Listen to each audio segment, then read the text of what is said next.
Guys, it's Tristan is the sun, and I'm coming back for our Monday basics. I know last week I was supposed to go over our budgets and reloop, go back to your business plan rough draft that we've been discussing. But I think I skipped a very big and really important step. So just bear with me. I am reading my notes. It's a lot of information to take in and to kind of retain. And that is getting your actual business license. And I think it's a really big process. And it's really important because that kind of just makes everything settle in, like, oh my gosh, this is really happening. I've already paid for my business license, and now I actually have something that is incorporated with myself that the state knows about, or it could be nationwide. So your business name is listed on a nationwide record or a statewide record. Text message.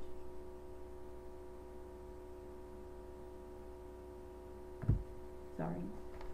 Anyway, so let's go ahead and get started. So the most common question is, what is the point of having a business license? And I think it's almost kind of tit for tat. Now, I understand it now, but when I was younger, I didn't understand it. So the most three common reasons as to why you need said business license is, one, to identify yourself as a business and to keep you held accountable for the actions that you make within your business. And then it's also used to protect public health as well as public safety. If you're a cook or if you want to open a restaurant, there are a lot of food licenses that you have to get, and they are updated every 6 months, every 3 months. I don't know how that really works, but either way, you always see the health inspector come in and sign off on some form or some type of license that gives you a clean bill of health for that specific restaurant. Or if you want to run a bar, you have to have a liquor license. And things of that nature. And then also it helps the state keep track of your finances, and as well as your tax purposes. I know a lot of, when I started, I spent a lot of money on supplies, beads, jewelry, pliers, stone grinders, and things of that nature. That's actually a tax write-off. You get that money back if you have your license to prove that it was for your license. I think we're getting where I'm going here with this. So it definitely helps you in the long run. It's a long process, but it'll definitely help you in the long run with it as well. So you will actually be noticed as an actual business entity, whether it be online or a brick and mortar store. Now, the main consequences of not having a business license, I think everybody knows this, but just to be on the safe side, if you don't have a business license, it could potentially lead to expensive penalty fees, which could eventually gridlock you and cause you to stop running your business because the fees are so ridiculously expensive, as well as getting a lawyer trying to figure out what happened and what went wrong at that time. And it could potentially jeopardize your business of ever being opened now or opening in the future. So we've got that out of the way, the bad stuff. Now, another question that I had was, what type of license would I need? And the most common license that I'm pretty sure mostly everybody that starts their business out of their home is the LLC, which is your limited liability corporation. Yes, limited liability corporation. And that's one of the, it's simple, it's kind of hard.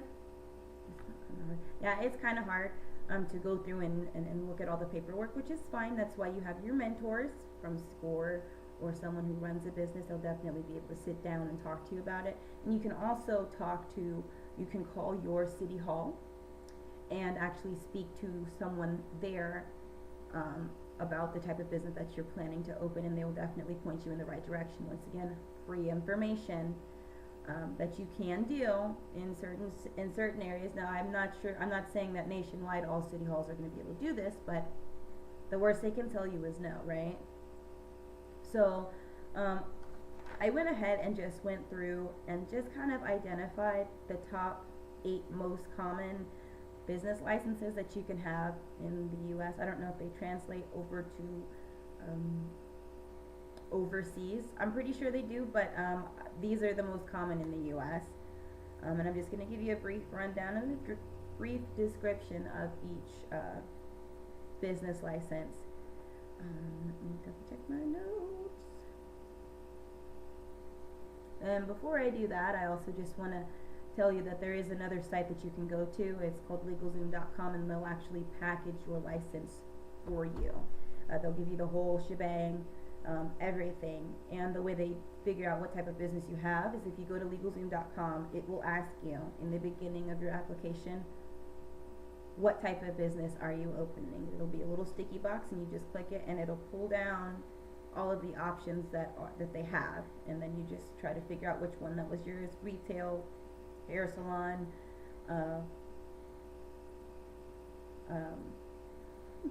real estate agent, realtor, contractor. It has the whole list, and if it's not on there, there's an option that says other, and you just click that, and it will ask you what type of, in a brief description, please describe your business.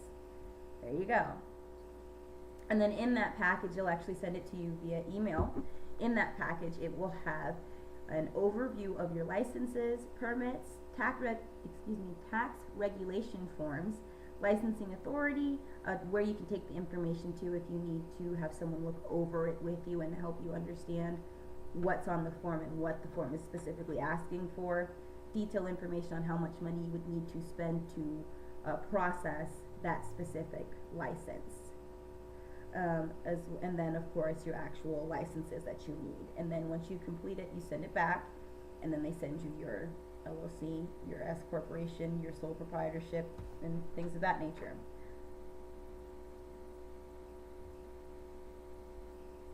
Okay, so let's go ahead and go through all of these descriptions of these business licenses. Now I tried to make it really short and simple and sweet.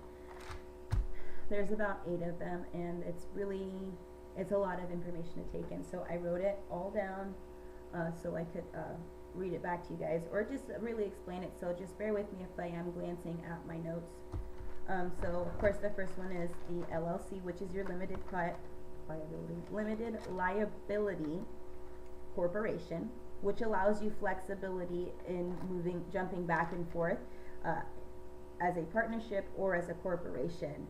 So this is going to be an alternative type of business entity.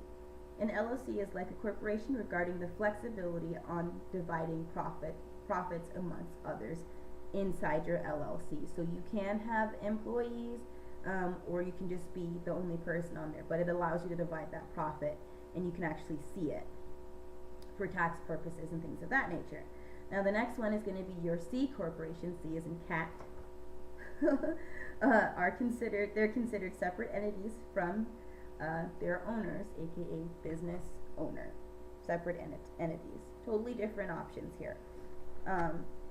So the profits are going to pass through the owners, and are only taxed at the individual level, and limited liability companies, which provide legal protections of corporations but are taxed as sole proprietors. Sole proprietors is an option to be for your business license, so I'll explain that a little bit further. We are on 8 minutes. I can't see, I don't have my glasses on, so if I'm squinting, I'm sorry. The next one is going to be your S corporation. S is in Sam. This is like Sesame Street. Anyway, S is in Sam. S corporation is a form of corporation that meets the IRS requirements to be taxed under subchapters of the Internal Revenue. This gives a corporation with 100 shareholders or less the benefit to incorporate while being taxed as a partnership, which means at any point, any profits earned by a corporation are not taxed at corporate level, but rather at the level of the shareholders. Okay, so I think basically the whole rundown is it's a different way of taxing, how everything gets taxed, state and federally, with everything. Now with the C Corp, bouncing back to C Corp, C Corps are corporations, I'm sorry. They are subject to federal income tax, and they pay for federal income taxes on their employees as well as the owner's income. So they do pay for federal taxes. Um, let's see. Ooh.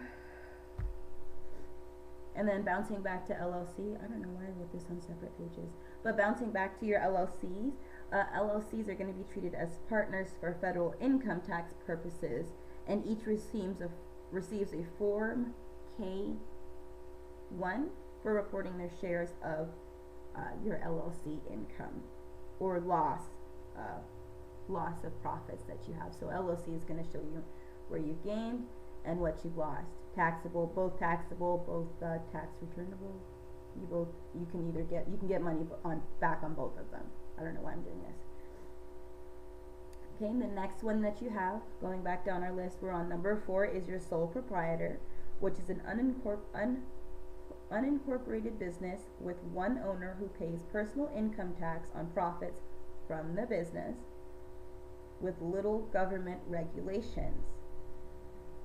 This is one of the most simplest forms of a business license to set up or take apart, and this is also another one of the most popular licenses to get, especially with self-contractors and business owners.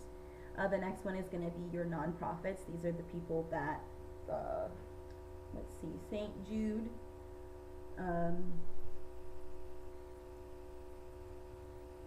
I can't think of any nonprofit organizations, but places where you make donations, where they're not actually making money, they're asking for donations for a better cause.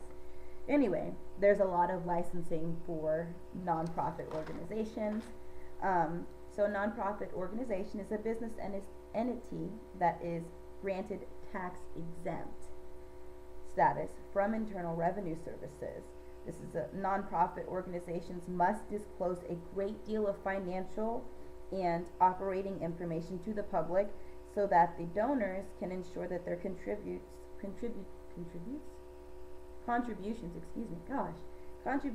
are being used effectively. I mean, I like doing, I do donations as well, but I want to know that it's actually being used. So if it's listed as a nonprofit organization, then you know that your funds are being used properly. In some cases. Let's see, we have, oh, excuse me, I only have 7. Good. Well, not good, but the 7th one has 2 different names. Anyway, so we are on number 6. You have your general partnership, which is an arrangement by which partners conducting business, 2 people, conducting business, opening a store, things of that nature, jointly have unlimited liability, which means their personal assets are liable to the partnership's obligation. Since all partners have unlimited liability, even innocent partners can be held responsible for the other partner's actions, whether they are inappropriate or illegal. So if you were going into business with a friend of yours, I would say don't do general partnership. That's just a huge red flag for me. But if it works for you and you know that you're doing the correct things and it's not illegal, then by all means go for it. And then the last business license is your limited partnership, also known as your limited liability partnership, is when two or more partners meet to conduct business jointly, in which one or more of the partners is liable only to the extent of the amount of money that the partner has invested into the company. Limited partners do not receive dividends but enjoy direct access to the flow of income and expenses. Owners are generally not liable for debts of the company. So that's all of them. That one's kind of an okay one if you're going in with a partner. Cash flow and your investments, and it's only based off of your investments to that company. So if you're partnering up with someone, definitely take a look at your limited partnerships, aka your limited liability partnerships. So just a brief rundown of the names of the licenses. One more time, you have your LLC, your C corporations, S corporations, sole proprietorships, nonprofits, general partnership, limited partnership, or limited liability partnership. So I think I got all of them down in about 15 minutes, so I'm quite proud of myself. But yeah, definitely look into getting a license.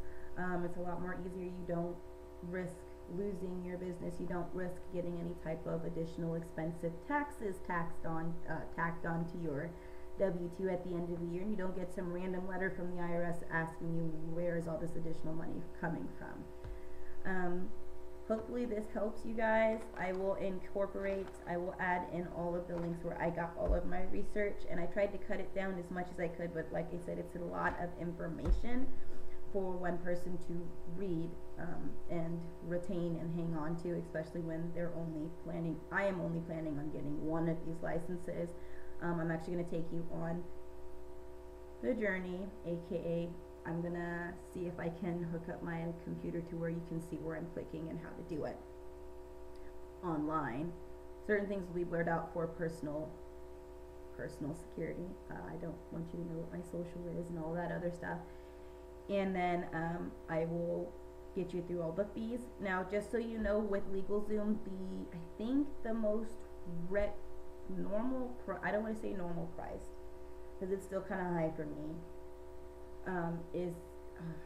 I think it's only under your LLC option, and I think it's $300, and that includes the whole package. So just so you know, check them out. If you don't have a business license yet and you're planning on opening a license, definitely go to LegalZoom.com. And I hope you guys have a wonderful Monday. Thank you guys so much for sitting here with me for about 15 minutes. Wait, 16 minutes. Enjoy the rest of your day. Bye, you guys.